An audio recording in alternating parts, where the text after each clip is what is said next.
Friends நேயர்களுக்கு வணக்கம். தமிழ்நாட்டுல தேர்தல் ரொம்ப விறுவிறுப்பா போயிட்டு இருக்கு. நாட்களும் நெருங்கிடுச்சு. கிட்டத்தட்ட அடுத்த மாதம் தேர்தல் டேட் அனௌன்ஸ்மெண்ட் பண்ணிடுவாங்க அப்படின்ற தகவல் வருது.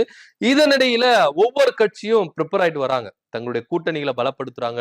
கட்சிகளும் யார் யாரு கூட கூட்டணிகள் போகணும் அப்படின்ற பேச்சுவார்த்தைகள் நடைபெற்று இருக்கு. இப்போ தமிழ்நாட்டுல இந்த சூழ்நிலை வரைக்கும் 4 முனை போட்டி இருக்கும் அப்படின்னு சொல்றாங்க. ஒண்ணு அதிமுக கூட்டணி, திமுக கூட்டணி, தாவேகா ஒரு பக்கம், நாம் தமிழர் ஒரு பக்கம், இப்படி 4 முனை போட்டி இருக்கும் அப்படின்னு சொல்றாங்க. ஒரு பக்கத்துல இங்க திமுக விசஸ் அதிமுக அப்படின்னு சொல்லிட்டு வர இதே அரசியல் களத்துலதான் இல்ல இல்ல திமுக விசஸ் தாவேகா அப்படின்ற ஒரு ரேஞ்சில போயிட்டு இருக்காங்க. ஆனா தமிழக வெற்றி கழகம் தேர்தல் களத்துல இருக்குமா இருக்காதா அப்படின்ற ஒரு கேள்விதான் இன்னைய சூழ்நிலையில ரொம்ப அரசியல்ல பரபரப்பா போயிட்டு இருக்கு.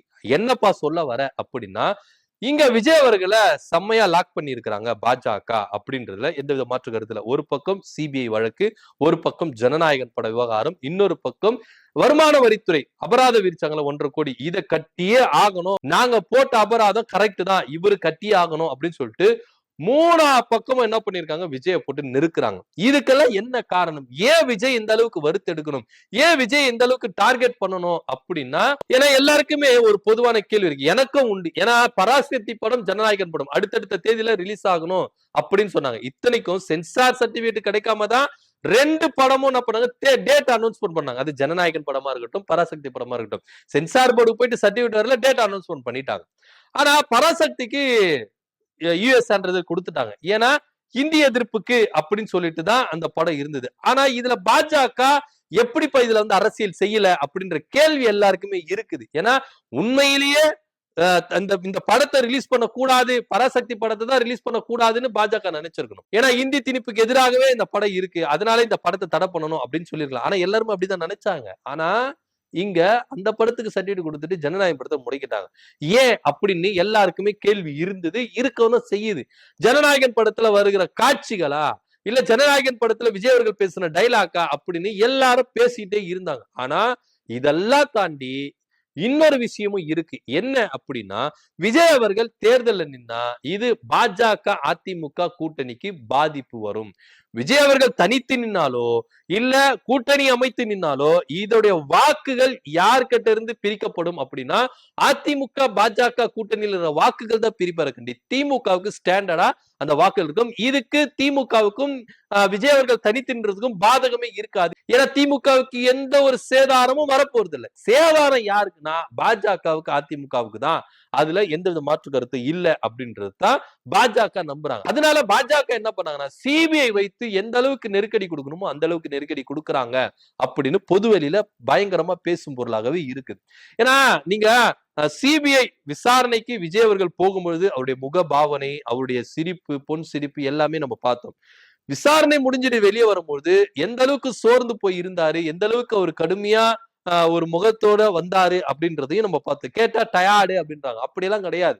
நம்ம டிவில சினிமால பாக்குற மாதிரி எல்லாம் சிபிஐ விசாரணை அப்படி போகாது அப்படின்றதா எல்லா வல்லுநர்களும் சொல்றாங்க. அங்கெல்லாம் ரொம்ப சூப்பரா இருக்கு. ஏசி ரூம்ல அவங்க கேட்கறதெல்லாம் கொடுப்பாங்க. தண்ணி கேட்டா தண்ணி, சாப்பாடு கேட்டா சாப்பாடு, ஸ்நாக்ஸ் கேட்டா ஸ்நாக்ஸ் எல்லாமே கொடுப்பாங்க அப்படின்னு தான் எல்லாருமே சொல்றாங்க. ஆனா விஜயோடைய முகம் சோர்வு போயிருந்து அவர் ரொம்பவே சோர்ந்து போயிட்டு வந்தாரு அப்படின்னு எல்லா காட்சிகள்ல நம்ம என்ன பண்ணோம் பார்த்தோம்.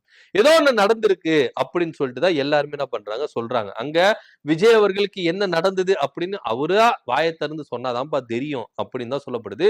இதனிடையில 19ஆம் தேதி திரும்பவும் என்ன பண்ணணும், நீங்க விசாரணைக்கு வரணும் அப்படின்னு சொல்லியிருக்காங்க. இதனிடையில ஜனநாயகன் படம் வரவே வராது அப்படின்ற ஒரு டாக்கும் போயிட்டு இருக்கு. ஏன்னா உச்ச நீதிமன்றத்துல இவங்க என்ன பண்ணிருக்காங்க, மேல்முறையீடு செஞ்சிருக்காங்க. உயர் நீதிமன்றத்துல விசாரணை லேட் பண்றாங்க, நீங்க வந்து விசாரிச்சு இந்த படத்தை ரிலீஸ் பண்ணிட்டீங்கன்னா ரொம்ப நல்லா இருக்கும், நாங்க 500 கோடி போட்டிருக்கோம், 9ஆம் தேதி ரிலீஸ்ன்னு சொன்னோம், ஆனா இத்தனை டேட் ஆயிடுச்சு, நீங்க தான் கொஞ்சம் கருணை வைக்கணும் அப்படின்னு சொன்னோம்.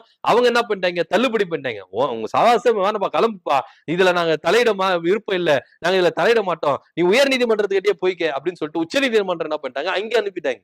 இப்போ அங்கேயே போயிட்டு இவங்க செல்பிட்டு வேற எங்கதான் போவாங்க, 20ஆம் தேதி வரைக்கும் வெயிட் பண்ணும். 20ஆம் தேதி வரைக்கும் வெயிட் பண்ணா 20ஆம் தேதிக்கு அப்புறம் இவங்களுக்கு வழக்கு விசாரணை பண்ணி உடனே தீர்ப்பு கொடுப்பாங்களா அப்படின்றதும் ஒரு பெரிய கேள்விக்குறியா இதுக்கு வச்சுப்போம். இதனிடையில தான் சிபிஐ விசாரணை மூலமா முடக்குறாங்க. இப்போ பாஜக ஒரு ஆஃபர் கொடுக்குறாங்க. என்னன்னா, ஒன்னே தேர்தலை புறக்கணிங்க, இல்ல பாஜக கூட கூட்டணி வைங்க. ஏன்னா விஜய் தனித்து நின்னா இங்க பெரும் ஆபத்து இங்க பாஜக அதிமுக கூட்டணிக்கு தான். ஏன்னா நீங்க திமுக கூட்டணி எடுத்துக்கங்களேன், ரொம்ப ஸ்ட்ராங்காவே இருக்கு. வெளியில காங்கிரஸ் இப்படி பேசிக்கிறாங்க அப்படி பேசிக்கிறாங்கன்னா அது ஆஃப் பண்ணிடுவாங்க. எப்படி ஆஃப் பண்ணணுமோ அப்படி ஆஃப் பண்ணிடுவாங்க. ஒருவேளை காங்கிரஸ் திமுக கூட்டணியில இருந்து விலகுனா அது காங்கிரஸுக்கு தான் பாதகமே கண்டி திமுகவுக்கு இல்ல அப்படின்னு திமுக தரப்புல இருந்து சொல்றாங்க. ஏன்னா காங்கிரஸ் அங்க திமுக கூட்டணியில இல்லாத பட்சத்துல அந்த இடத்துல யார ஃபில் பண்ணணுமோ திமுக ஆல்டர்னேட்டிவா பல பிளான்களை வச்சிருக்கிறாங்க அப்படின்னு சொல்றாங்க. இதனிடையில தான் திமுக கூட்டணியில இருந்து காங்கிரஸ் விலகுனாலோ விலகலனாலோ அவங்களுக்கு எந்தவித பாதகமும் இல்ல. ஆனா விஜய் அவர்கள் தனித்து தேர்தலில் நின்னா நமக்கு தான் பாதகம் அப்படின்னு பாஜக எண்ணிதான் என்ன பண்றாங்க, விஜய் டார்கெட் பண்றாங்க. ஒருவேளை இதுக்குதான் ரஜினி வந்து கட்சி ஆரம்பிக்க போறேன்னு ஸ்பீடா போனார். போன வேகத்துல ரிட்டர்ன் கீரை போட்டு என்ன பண்றாரு, பின்னாடி வந்துட்டாரு. நான் அரசியலுக்கு வரல அப்படி. ஒருவேளை இப்படி நெருக்கடி கொடுத்திருப்பாங்களோ, அதனாலதான் தலைவர் வந்து கட்சி ஆரம்பிக்கல வேண்டாம் அப்படின்னு சொல்லிட்டு வந்தார். ஏன்னா நீங்க நல்லா நோட் பண்ணி பாருங்க, ரஜினி அவர்கள் இன்னைக்கு இல்லைன்னா என்னைக்கு எப்போ அப்படின்னு சொல்லிட்டு ரொம்ப வேகத்திலேயே வந்தாரு. வந்த வேகத்தில் என்ன பண்ண ரிட்டர்ன் போயிட்டாரு. அப்பவே நிறைய பேர் என்ன பண்ணாங்கன்னா பாஜக ரொம்ப நெருக்கடி கொடுத்தாங்க, அதனாலதான் வந்து என்ன பண்ணல ரஜினி அவர்கள் கட்சி ஆரம்பிக்கல அப்படின்னு சொல்லிட்டு நிறைய பேர் பேசினாங்க. இப்படியா இருக்கும்போதுதான் இதே அளவுக்கு தான் இப்போ ஏன்னா அப்ப நீங்க ரஜினி கட்சி ஆரம்பிச்சிருந்தாருன்னா பெரிய ஒரு மாறுதல் வந்திருக்கும் அப்படின்றது நிதர்சனம் உண்மை. ஆனா அதுக்கு பாஜக அடி வாங்கியிருக்கோம் அப்படின்றத எல்லாரும் பேசுனாங்க. ஒருவேளை விஜய் அவர் ஏன்னா ஆன்மீக அரசியல தான் அவரு கொண்டு வரேன் அப்படின்னு சொல்லிட்டு ரஜினி வந்து என்ன பண்ண சொன்னாரு. ஒருவேளை ஆன்மீக அரசியல் கொண்டு வந்தா அவருக்கு இருக்கிற ஒரு படைபலம், ஃபேன் ஃபாலோவர்ஸ் எல்லாருமே அந்த அரசியலுக்குள்ள வந்துட்டா பாஜக இங்க டம்மி ஆயிரும். அதனால பாஜக என்ன பண்ணாங்கன்னா இவரு அரசியல் கொண்டு வரக்கூடாதுன்னு நெருக்கடி கொடுத்தாங்க, இல்ல பாஜக கூட மெர்ஜி ஆயிடுங்க அப்படின்னு கொடுத்த ஆஃபர் எல்லாம் கொடுத்தாங்க அப்படின்னு சொல்லிட்டு அப்ப பேசப்பட்டது.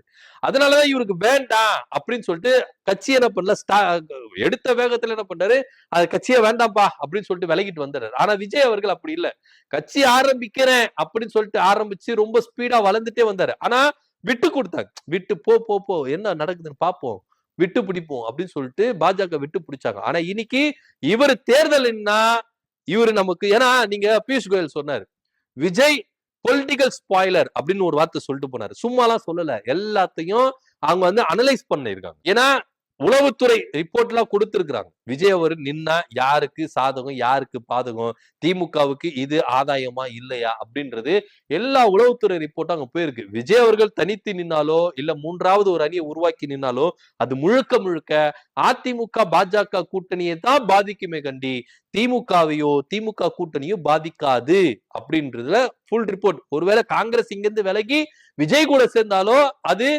இங்க திமுகவுக்கு கெடுதி இல்ல, அவங்களுக்கு வந்து இப்ப பாதகம் இல்ல அப்படின்னுது இவங்களுக்கு எல்லா ரிப்போர்ட்டும் போயிருக்கு. அதனாலதான் இப்ப விஜய் என்ன பண்றாங்கன்னா ஒண்ணு தேர்தலை புறக்கணிங்க, இல்லையா பாஜக கூட கூட்டணி வச்சு நீங்க இருங்க அப்படின்னு சொல்லிட்டு என்ன பண்ணிட்டாங்க ஆஃபர் கொடுத்திருக்காங்க. இப்ப விஜய் தரப்புல இருந்து என்ன சொல்றாங்கன்னா பாஜகவே வேண்டாம், நம்ம தேர்தல நிக்கலனா கூட பரவாயில்ல, தோத்தாலும் நிக்கலனா கூட பரவாயில்ல, நம்மளுக்கு பாஜகவோட கூட்டணி வேண்டாம் அப்படின்னு விஜய் தரப்புல இருந்து சொல்லப்பட்டாலும் ஆதவர்ஜனா, செங்கோட்டையன், புஷி ஆனந்தன், நிர்மல்குமார் இவங்களுடைய நெருக்கடி என்னவா இருக்கு அப்படின்னா ஒண்ணு வெளிப்படையா என்டிஏ கூட்டணிக்குள்ள கூட்டணி வைங்க, இல்லையா தேர்தலுக்கு அப்புறம் கூட்டணி அப்படின்றதுனா பாஜக கிட்ட டிக்ளேர் பண்ணிட்டு வாங்க அப்படின்னு சொல்லப்படுது. ஆனா இதுல எந்த அளவுக்கு சாத்தியமான கூறுகள் இருக்குது அப்படின்றதுல தெரியல. ஏன்னா விஜய் அவர்கள் நிச்சயமா கொள்கை எதிரி பாஜக அப்படின்னு சொல்லிட்டு என்ன பண்ணிட்டாரு அனௌன்ஸ்மெண்ட் பண்ணிட்டு வந்துட்டாரு.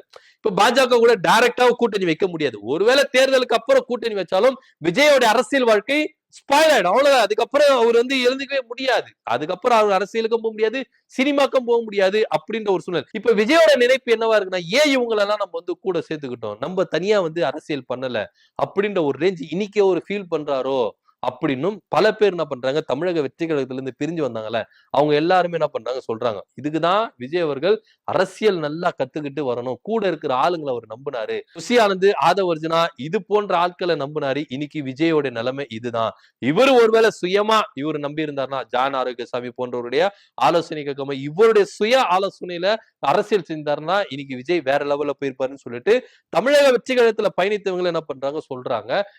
இப்போ விஜய் அவர்கள் தேர்தல 2026 சட்டமன்ற தேர்தலை புறக்கணிப்பாரா இல்ல பாஜக கூட கூட்டணி வைப்பாரா என பல நெருக்கடிகள் அவர் மத்தியில இருக்கு. இந்த சவாலை விஜய் அவர்கள் எப்படி மேற்கொள்ள போகிறார், இதை பத்தியோட கருத்து என்ன அப்படின்ற கீழே கமெண்ட் பண்ணுங்க. நன்றி, வணக்கம்.